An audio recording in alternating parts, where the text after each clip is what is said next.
Lagda na lamang ni Pangulong Ferdinand R. Marcos Jr. ang kulang para sa panukalang pag-amyenda sa Rice Tarification Law. Ito'y matapos ratipikahan ng Kongreso ang panukala na layong mapataas ang produksyon at kita ng ating mga kababayang magsasaka. Si Daniel Manalastas sa detalye. Palapit ng maipasa ang panukalang amyenda sa Rice Tarification Law matapos ratipikahan ng dalawang kapulungan ng Kongreso ang Bicameral Conference Committee Report ng Senate Bill 2779 at House Bill number 10381. Tumayo si Senator Cynthia Villar sa plenaryo ng Senado para iulat ang matagumpay na napagkasunduan ng BICAM.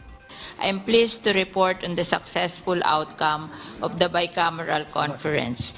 The bicameral conference agreed to adopt the Senate version as the working draft of the discussion. The Chamber and our country's thanks as well, Senator Villar, for your hard work in the passage of this measure. Sa bersyon ng Senado, papayagang mag-import ng bigas kung walang available locally produced rice. Ang Agriculture Secretary naman ay ootorisahan na magtakda ng importing entity sa DA, pero hindi kasali rito ang NFA. Sa ilalim naman ng Rice Competitiveness Enhancement Fund o RCEF, tataasan ang annual appropriation mula 10 billion pesos magiging 30 billion pesos hanggang taong 2031. Gagamitin ito ng mga implementing agencies. Inaasahan din ng RCEF ay magagamit para sa mga rice producing areas tulad ng rice farm machineries na makakatulong para sa mga kababayan nating magsasaka.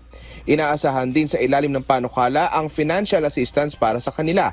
Bukod pa dyan ang expanded rice credit assistance para rin sa mga magsasaka na mayroong minimal interest rates at minimum collateral requirements. Bukod sa pag-utang, may lalaan din para sa rice training and extension services na higit sa 2 billion pesos. Sa huli, nasa kamay pa rin ng Pangulo kung ano ang magiging pasya sa panukalang pag-amyenda sa Rice Tarification Law. Daniel Manalastas para sa Pambansang TV sa Bagong Pilipinas.